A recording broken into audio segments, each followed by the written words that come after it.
English ক'ব নাজানো English বাহিৰত গ'লে ইংলিছ ক'ব লাগে মই ধৰি লোৱা লণ্ডন গৈছোঁ বা আমেৰিকা গৈছোঁ তাতো ইংলিছতে কথা ক'ব লাগে তাত কি হয় তেওঁলোকে ইংলিছত কিবা এটা ক'লে যেনিবা ক'লে মই উত্তৰটো কেনেকৈ দি দিম মই বুজি পোৱা নাই অংগী ভংগী কৰি পেলাই দিবলগীয়া হয় তেওঁলোকৰ মানে বুজাব লাগে অংগী ভংগী ক'ব লাগে মানে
নমস্কাৰ বন্ধু বান্ধৱীসকল স্বাগতম জনাইছোঁ সকলোকে আজি আমি আহিছোঁ তিতাবৰৰ লগতে সমগ্ৰ অসমৰে জনপ্ৰিয় বাঁহীবাদক চন্দন শইকীয়াৰ লগত কথা পাতিবলৈ চন্দন দা স্বাগতম জনাইছোঁ নমস্কাৰ মই শ্ৰী চন্দন শইকীয়া মোৰ ঘৰ তিতাবৰ মিলন নগৰত যোৰহাট ডিষ্ট্ৰিক্টৰ মই বাঁহী বজাওঁ আৰু লগতে বাঁহী বনাওঁ ধন্যবাদ প্ৰথমতে বাঁহীৰ প্ৰতি কেনেকৈ আকৰ্ষিত হ'ল আচল কথা বাঁহী বস্তুটো এনেকুৱা এটা ইনষ্ট্ৰুমেণ্ট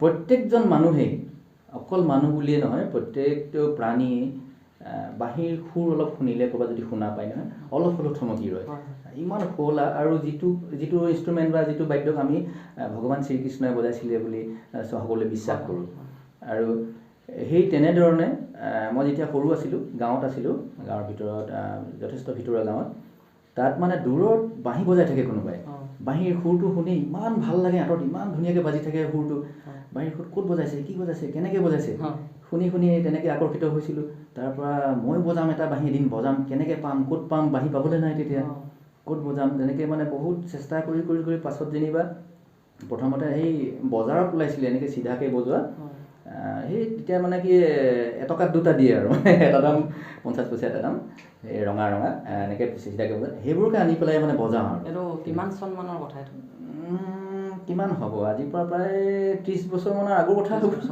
30-32 বছৰ আগৰ কথা হ'ব আৰু আপোনাৰ গুৰু মানে ক'ত হয় হয় প্ৰথমতে মই নিজেই চেষ্টা কৰি কৰি অলপ অলপকৈ বজাব পৰা হৈছিলোঁ তাৰপিছত প্ৰথম শিকিলোঁ মই তিতাবৰে এজন গুৰু মোৰ প্ৰথম গুৰু একলব্য কটকী তেখেতৰ ওচৰত প্ৰথম শিকিছিলোঁ তেখেতৰ ঘৰ মহিমাবাৰীত তিতাবৰৰে তেখেত হয় তেখেতে যথেষ্টখিনি মোক আগবঢ়াই দিলে গোটেই শিকাই দিলে গোটেইখিনি কেনেকৈ বাঁহী স্কেল বাঁহীৰ কেনেকুৱা স্কেল থাকে কেনেকৈ বজাব লাগে সুৰ কেনেকৈ দিব লাগে তেখেতৰ শিকিলোঁ শিকাৰ পিছত অলপ যেতিয়া বজাব পৰা হ'লোঁ এতিয়া ৰেডিঅ' চেণ্টাৰ বা টিভি চেণ্টাৰত বজাওঁ তাৰপিছত গুৱাহাটীলৈ গ'লোঁ গুৱাহাটীত গৈ দীপক শৰ্মা দা তেখেতৰ ওচৰত শিক্ষাদান কৰিলোঁ তেখেতৰ ওচৰতো 4-5 বছৰমান শিকিলোঁ শিকি পেলাই তাতো যথেষ্টখিনি শিকিলোঁ তেখেতৰ পৰা তাৰপিছত তাতে তেতিয়া বজাই থাকোঁ আৰু মানে ৰেকৰ্ডিঙত হওক বা অন্য প্ৰগ্ৰেম চগ্ৰেমত যাওঁ বজাওঁ তাৰপিছত লাহে লাহে দিল্লীলৈ গ'লোঁ। দিল্লীত গুৰুজীৰ ওচৰত অজবচন্দ্ৰজী গুৰুজী, তাত শিকিলোঁ। তাত শিকি যথেষ্টখিনি পালোঁ গুৰুজীৰ ওচৰত। তাৰপৰা বহুত বছৰৰ মানে আগৰ পৰা মোৰ আশা আছিলে যে মোৰ মানে আমাৰ গোটেই পৃথিৱীৰে গুৰু, বাঁহীৰ গুৰু পণ্ডিত হৰিপ্ৰসাদ চুৰাচীয়া, তেখেতৰ পৰা মানে বহুত দিনৰ পৰাই মোৰ আশা আছিলে তেখেতৰ ওচৰত যাম। লাষ্টত যেনিবা তেখেতৰ ওচৰলৈ যাবলৈ সুবিধা পালোঁ। হয়, তেখেত ভুৱনেশ্বৰত আছে তেখেতৰ গুৰুকুল। ভুৱনেশ্বৰত মই আছিলোঁ, তাত শিকিছিলোঁ তেখেতৰ ওচৰত। খুব ভাল লাগিলে তাত। মানে গুৰুকুলত যেনেকৈ আমাৰ সেই অতীতত গুৰু আশ্ৰমত যে থাকি পেলাই ঋষিমুনি গুৰু আশ্ৰমত থাকি পেলাই শিকে নহয়, তেনেকুৱা ধৰণে গুৰুকুলত খুব সুন্দৰভাৱে শিকিলোঁ। তাত প্ৰায় মানে 7 ঘণ্টা 8 ঘণ্টা অকল বাঁহীয়ে প্ৰেক্টিচ কৰিব লাগে। বাঁহীৰ পৰিৱেশটো আছে, অকল বাঁহীয়ে, বেলেগ চিন্তা নাই তাত। নিজে বনাব লাগে, নিজে খাব লাগে, আৰু বাকী একদম বাঁহী এনি টাইম। মানে ৰাতিপুৱা শুই উঠাৰ পৰা ৰাতি 10টা 11টা বজালৈকে এনি টাইম বাঁহীয়ে প্ৰেক্টিচ। খুব ধুনীয়া পৰিৱেশ। এইখিনিতে কথা এটা জানিব বিচাৰিছোঁ, মানে বাঁহীৰ প্ৰতি আপুনি কাৰোবাৰ কথা শুনি নে কাৰোবাক দেখি আহিছিলে নে নিজৰ মনে বিচাৰি আহিছিলে বাঁহী শিকিবলৈ? বাঁহী শিকাটো মই এবাৰ ক'লোৱেই প্ৰথমতে যে বাঁহী মই সেই চাউণ্ডটো শুনি প্ৰথম, এতিয়া সৰু আছিলোঁ, সেই ক শ্ৰেণীত পঢ়োঁতে আৰু তেতিয়াই বাঁহীৰ যে সুৰটো আঁতৰৰ পৰা যেতিয়া শুনা পাই থাকোঁ, ইমান সুন্দৰ সুৰ, ইমান শুৱলা, সেইটো শুনিলে মানে কোনেও ৰ'ব নোৱাৰে মানে। গতিকে মই তেনেধৰণে আকৃষ্ট হৈছিলোঁ। হৈ পেলাই মই বোলো এদিন মই যেনে তেনে হ'লেও বাঁহীটো শিকিমেই। ইমান ধুনীয়া ইনষ্ট্ৰুমেণ্ট, ইমান ধুনীয়া চাউণ্ড, গতিকে মই এদিন হ'লেও বজামেই। তেনেকৈ বুলিয়ে মই প্ৰথমে আকৃষ্ট হৈছিলোঁ। এইটো একদম সৰুৰ পৰাই মানে সৰুৰ পৰাই দুৰ্বলতা আছিলে। আৰু শৈশৱটোৰ কথাটো জানিলোঁ, আৰু আপোনাৰ শিক্ষা স্কুলৰ বিষয়ে অলপ। হয়, মই প্ৰথম যেতিয়া আছিলোঁ, প্ৰথমতে প্ৰিলিমিনাৰী যিখিনি আছিলে সেইখিনি মই বৰহোলা এখন ভিতৰুৱা গাঁও, নগাবাদ বুলি কয়, নগাবাদ ঠেঙাল গাঁও, তাত প্ৰথম তাতে পঢ়িছিলোঁ। তাৰপৰা ওলাই আহিলোঁ তিতাবৰলৈ। তিতাবৰত শিক্ষা গ্ৰহণ কৰিলোঁ। বাকী হাইস্কুল বা হাই ছেকেণ্ডেৰী, কলেজ সকলো তিতাবৰতে কৰিলোঁ। কৰি পেলাই পাছত যেনিবা মই বাঁহী শিকিবৰ কাৰণেহে গুৱাহাটীলৈ গ'লোঁ। বাঁহী শিকিবলৈ গুৱাহাটীলৈ গৈ তাত প্ৰফেশ্যন হিচাপে বাঁহীটো ল'লোগৈ তাতে। আৰু সেই বাঁহী বজাই যথেষ্টখিনি জেগালৈ যাবলৈ সুবিধা পালোঁ। ভাৰতৰ প্ৰায়কেইখন ৰাজ্য, দিল্লী, পাঞ্জাৱ, হাৰিয়ানা, ৰাজস্থান, কলকাতা আদি প্ৰায়খন ৰাজ্যলৈ গৈছোঁ।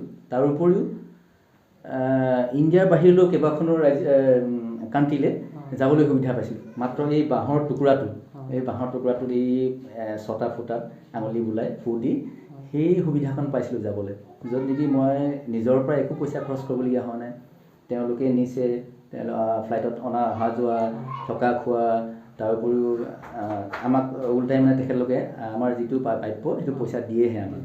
গতিকে বাহিৰত country London, south Africa, Canada, America, Japan, Turkey, Myanmar, এইফালে চাইনা আদি বহুত কেইখনত যাবলৈ সুবিধা পালোঁ মাত্ৰ এই বাঁহীটোৰ কাৰণে। এতিয়া বাঁহীৰ লগতে আৰু মানে কি কামত ব্যস্ত? নহয়, মই প্ৰথমতে আগতে লাইনটো বেলেগ আছিলে। মই টেকনিকেল পঢ়িছিলোঁ, মেকানিকেল পঢ়িছিলোঁ। তাত আছিলে হাতুৰি, বটালি বা এইবিলাক কৰত, এইবিলাক লৈ কাম কৰিব লাগে।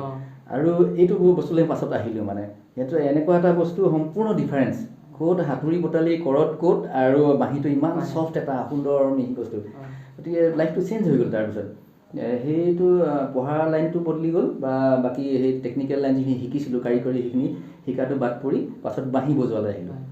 তাৰপৰা বাঁহী বজালোঁ। কিন্তু তাৰপিছত এনেকুৱা এটা হ'ল, বাঁহী আগতে মই যেতিয়া বজাই আছিলোঁ গুৱাহাটীতে হ'লেও বা তিতাবৰতে হওক, বজাই থাকোঁতে কি হয়, ভাল বাঁহী পোৱা নাযায়। ভাল বাঁহী পাবলৈ বহুত দিগদাৰ। এতিয়া বজাওঁ, বাঁহী নিমিলে, সুৰত নিমিলে। তাৰপৰা বাকী যিসকল আছে লগত কীবৰ্ড বজোৱা বা প্ৰডিউচাৰ বা ডাইৰেক্টৰ, তেওঁলোকে গালি পাৰে যে বজাব পৰা নাই, ইমান বেয়া হৈছে কেলৈ। মইহে গম পাইছোঁ যে বাঁহীটোৱে বেয়া। তেওঁলোকে ভাবে বাঁহী বেয়া কি নাজানে, তেওঁলোকে কয় যে এইটো বজাব জনা নাই, বেয়া বজাইছে, এনেকৈ বুলি কয়। তেতিয়া মানে মই বহুত জেগাৰ পৰা, মুম্বাইৰ পৰা আনিলোঁ, কলকাতাৰ পৰা আনিলোঁ, বা দিল্লী, বেলেগ বেলেগ জেগাৰ পৰা বাঁহী আনি চালোঁ। কিন্তু কথাটো কি হয়, আমাৰ অসমৰ ৱেডাৰটো এনেকুৱা এটা ৱেডাৰ নহয়।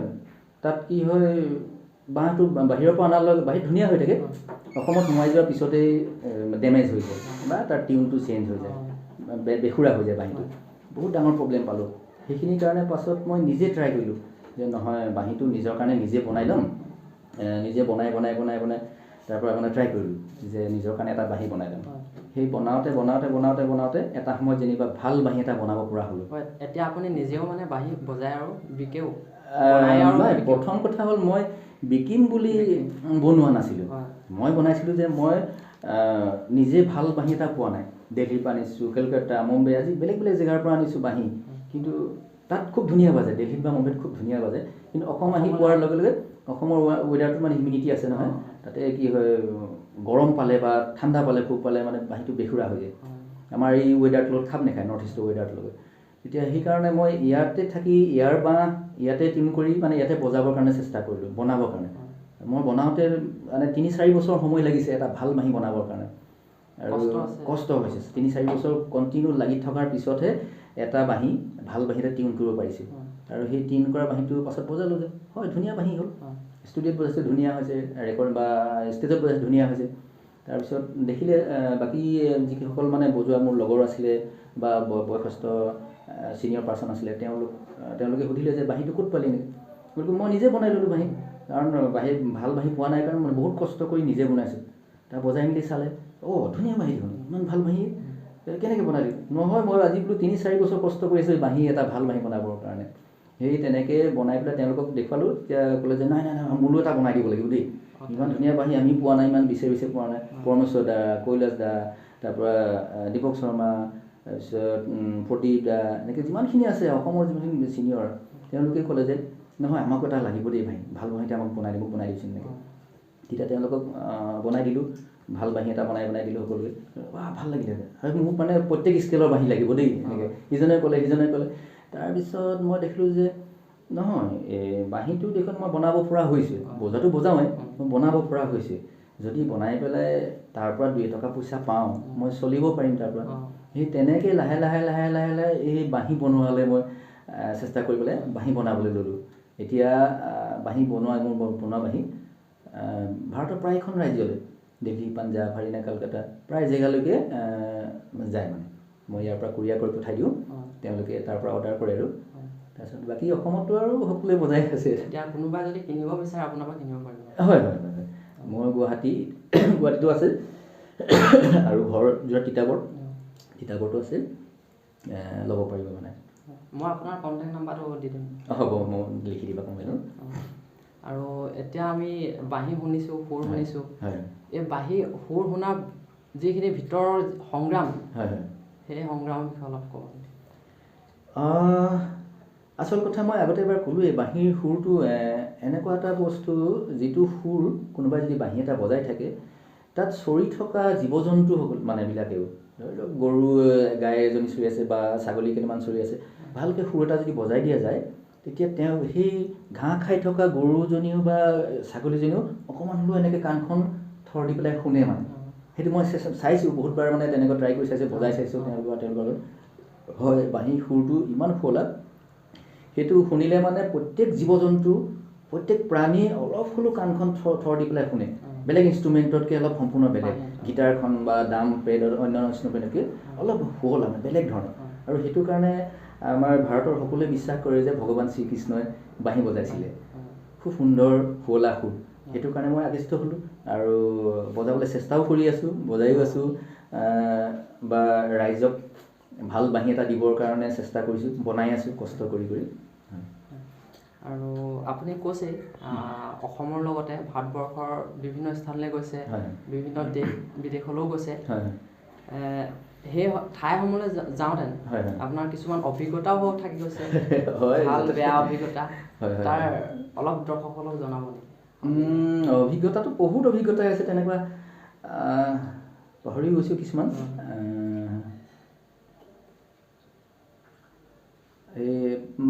মানে কি হয়, আগতে প্ৰথম যেতিয়া আমি বাহিৰলৈ যাওঁ, চবতকৈ ডাঙৰ কথা ইংলিছ ক'ব নাজানো। ইংলিছ বাহিৰত গ'লেতো ইংলিছ ক'ব লাগে। মই ধৰি লোৱা লণ্ডন গৈছোঁ বা আমেৰিকা গৈছোঁ, তাতো ইংলিছতে কথা ক'ব লাগে।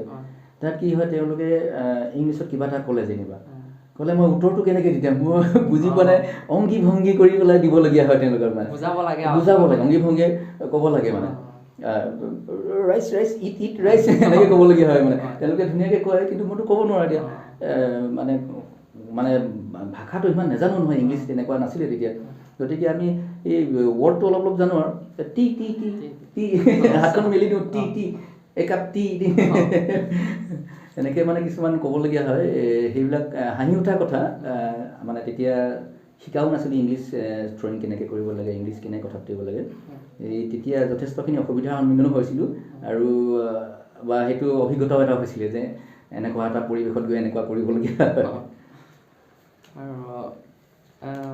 কিবা বাঁহী সুৰ এটা গীত এটা হয় এটা পুৰণা এটা গীত সকলোৱে পৰিচিত গীত অকণমান শুনাইছে দেই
আৰু এতিয়া বৰ্তমান যিসকল বাঁহীৰ প্ৰতি আকৃষ্ট হৈছে ধৰি লওক আৰু কিছুমানে ভাবিছে মই বাঁহী শিকিম বজাম সেইসকলৰ প্ৰতি আপুনি কি ক'ব যিসকল আগ্ৰহ সেইটো এটা ডাঙৰ কথা হৈছে কি আজিকালি সৰু প্ৰত্যেকজন ছাত্ৰ ছাত্ৰীয়ে প্ৰথমতেই আকৃষ্ট হয় ৱেষ্টাৰ্ণ মিউজিকৰ প্ৰতি আমাৰ যিখিনি থলুৱা গীত মাত থলুৱা বাদ্য সেইবিলাকৰ প্ৰতি আগ্ৰহটো কমি গৈছে কিন্তু সেইটো হ'ব নালাগে আচলতে প্ৰথমতে নিজৰ সংস্কৃতিৰ যিখিনি বস্তু প্ৰথমতে সেইখিনি শিকিব লাগে যেনেকৈ ধৰি লোৱা ঢোল এটা বজাব লাগে বা পেঁপা বাঁহী বা অন্য তাল গগনা বা বিহু নাচ বিহু নাম সেইবিলাক শিকিব লাগে প্ৰথমতে কিন্তু সেইটো শিকাৰ পিছতো গীটাৰ শিকিব পাৰে বা অন্য ড্ৰাম শিকিব পাৰে কিন্তু আজিকালি কি হয় প্ৰত্যেকজন ছাত্ৰই প্ৰথমতেই গীটাৰখনলৈ ঢাপলি মিলে বা মই গীটাৰখন কেনেকৈ বজাম কিন্তু সেইটো নহয় প্ৰথমতে নিজৰ ইনষ্ট্ৰুমেণ্টটো শিকক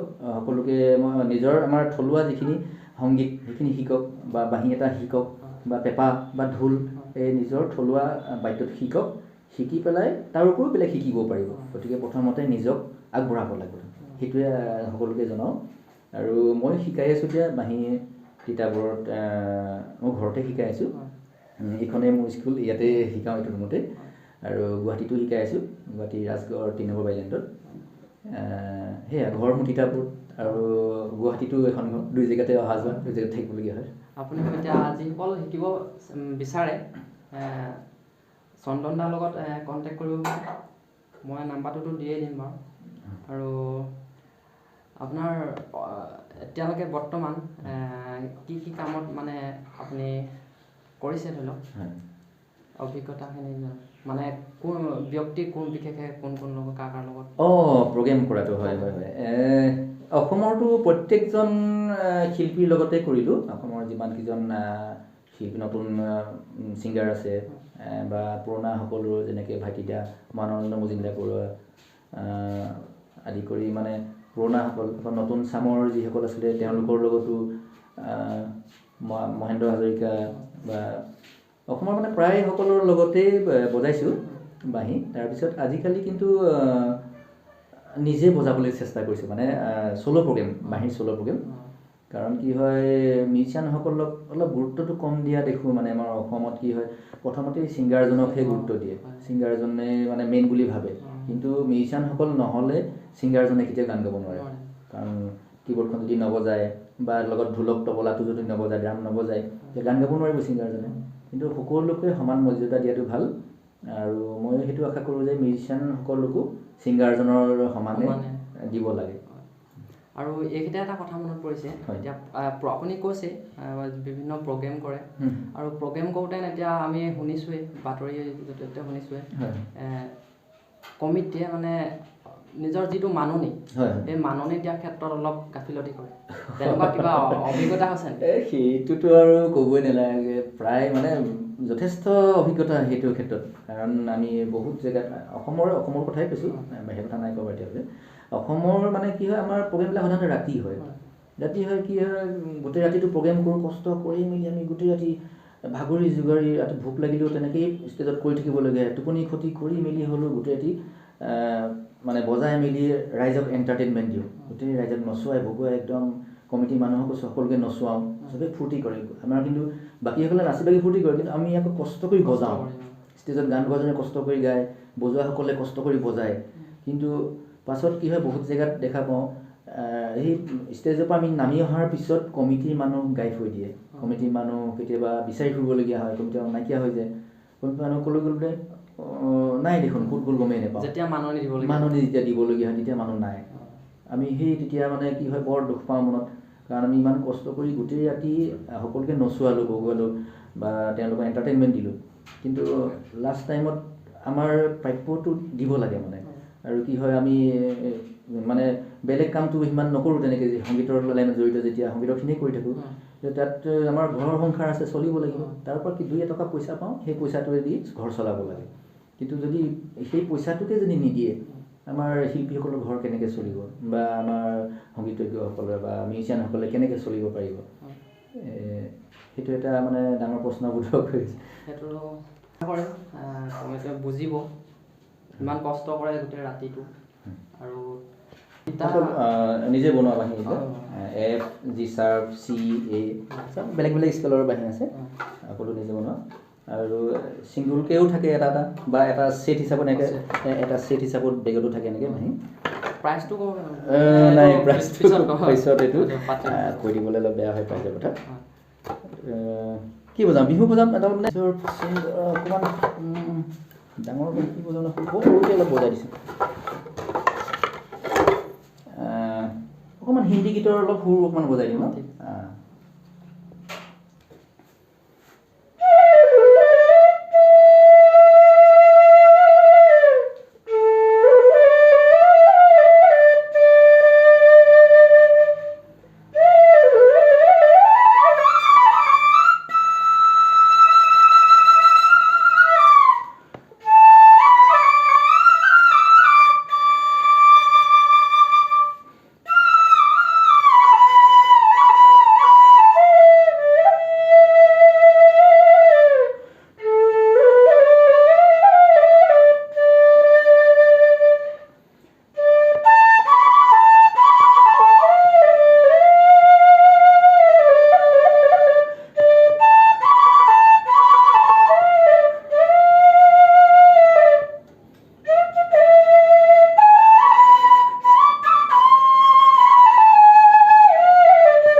আৰু সামৰিম আমি অনুষ্ঠানটো শেষত এটা সুধি যাওঁ আপুনি কৈছে আপোনাৰ সপোন আছিলে আপোনাৰ গুৰুদেৱ হৰিপ্ৰসাদ চৰতীয়াৰ শিকাৰ তেওঁৰ সংস্পৰ্শলৈ কেনেকৈ আহিলে প্ৰথম সংস্পৰ্শলৈ মানে তেখেতৰ গুৰুকুল আছে মানে মই প্ৰথমতে আগতেতো মানে বহুত বছৰৰ আগৰ পৰা মোৰ আশা আছিলে মানে যে তেখেতৰ ওচৰত এদিন হ'লেও মই তেখেতৰ ভৰিত চৰণত ধৰি শিকিমগৈ এনেই তেখেতক যেতিয়া অসমলৈ ক'ৰবাত প্ৰগ্ৰেম কৰিবলৈ মানে গুৱাহাটীলৈ আহে প্ৰগ্ৰেম কৰিবলৈ বা ক'ৰবাত লগ পাওঁ দিল্লীত বা ক'ৰবাত লগ পাওঁ তেতিয়া তেখেতৰ ওচৰত গৈ প্ৰথম ভৰি চুৱে সেৱা কৰোঁ দীঘল দীপৰি কিন্তু পাছত যাবলৈ সুবিধা পালোঁ গুৰুকুলত শিকিবৰ কাৰণে সেই তেনেকৈ গৈ পেলাই তাত আৰু মানে চেনেল লগালোঁ আৰু কেনেকৈ যাব পাৰি কোনফালৰ পৰা তেনেকৈ গৈ পেলাই ৰেলত গৈ পেলাই তাত থাকি লৈ শিকিছিলোঁ মানে থাকি পেলাই থকা খোৱা তাতে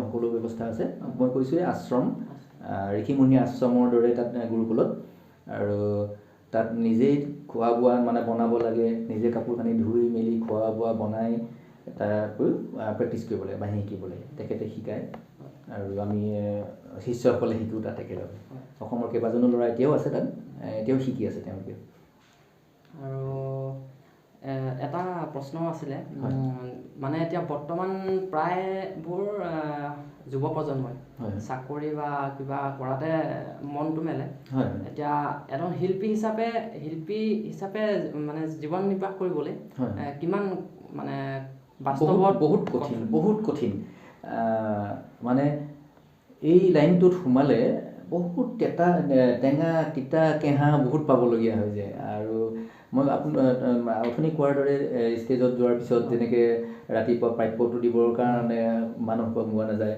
তেনেকুৱাকৈ আদি কৰি যথেষ্টখিনি মানে কিছুমান এনেকুৱা হয় ৰেকৰ্ডিং কৰিবলৈ যাওঁতে বা ৰেকৰ্ডিং কৰিলোঁ কৰাৰ পিছত প্ৰডিউচাৰ নাইকিয়া হৈ যায় প্ৰডিউচাৰ গায়ব হৈ দিয়ে বা তেনেকুৱা বহুত ক্ষেত্ৰতো হয় শিল্পী হৈ জীয়াই থকাটো বহুত জটিল বহুত সংগ্ৰাম কৰিব লাগে তথাপিও আমি সৰুৰ পৰা যেতিয়া এইটো লাইনতে আহিলোঁ এইটোৱে কৰি আছোঁ মানে এজন মিউজিচিয়ান হিচাপত যিখিনি কৰি আছোঁ গতিকে আৰু বেলেগ এটা লাইন ল'বলৈ ফটকৈ অসুবিধা হৈ যায় এইটো কৰি থকাৰ পিছত আৰু এটা লাইন ল'বৰ কাৰণে এতিয়া চেষ্টা কৰিছোঁ আৰু এনেকেই কৰি যাম আৰু ভৱিষ্যতেও সকলোকে মই বাঁহীৰ যিখিনি পাৰোঁ সেইখিনি সকলোৱে শিকাই যাম দি যাম বা ময়ো আকৌ শিকিবলৈ চেষ্টা কৰিম নতুন নতুন আৰু বেলেগ বেলেগ শিকিবৰ কাৰণে বাঁহী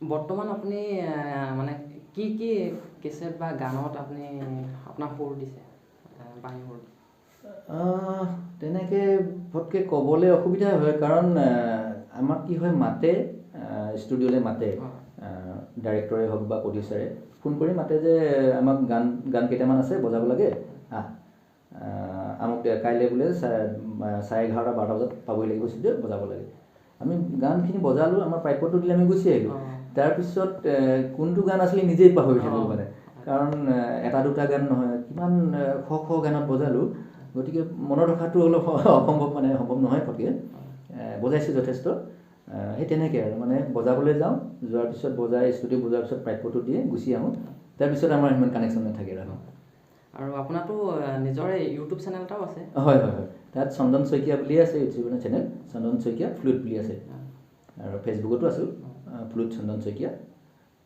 তাত চালে পাব আপোনালোকে আমি অনুষ্ঠানটো এতিয়া সামৰিমে বহুত ভাল লাগিলে ধন্যবাদ জনাইছোঁ ইমান টাইম দিছে আপোনাৰ ব্যস্ততাৰ মাজত আমি শেষত বাঁহীৰ সুৰ এটা প্ৰথমতে বৰগীত বজালে বুলি ক'লে ফূৰ্তি কৰিব লাগে মানে বিহু সুৰীয়া বা বিহুক এটা বজাওঁ 2011 চনত খগেন গগৈ দা সোমনাথ বৰা আৰু মই আমি তিনিজন গৈছিলোঁ কুক ষ্টুডিঅ'ত বজাবৰ কাৰণে MTV কুক ষ্টুডিঅ'ত তাত শংকৰ মহাদেৱন লেজলি লুই সুনীতি চৌহান আদি সকলোৰে লগত মানে সুবিধা পাইছিলোঁ সেই পাৰফৰ্ম কৰিবৰ কাৰণে তাত শংকৰ মহাদেৱনজীৰ লগত খগেন দাই গাইছিলে আৰু মই বজাইছিলোঁ সোমনাথ দাই বজাইছিলোঁ লগতে তাত বজোৱা এটা বিহুগীত মই অলপ বজাই দিওঁ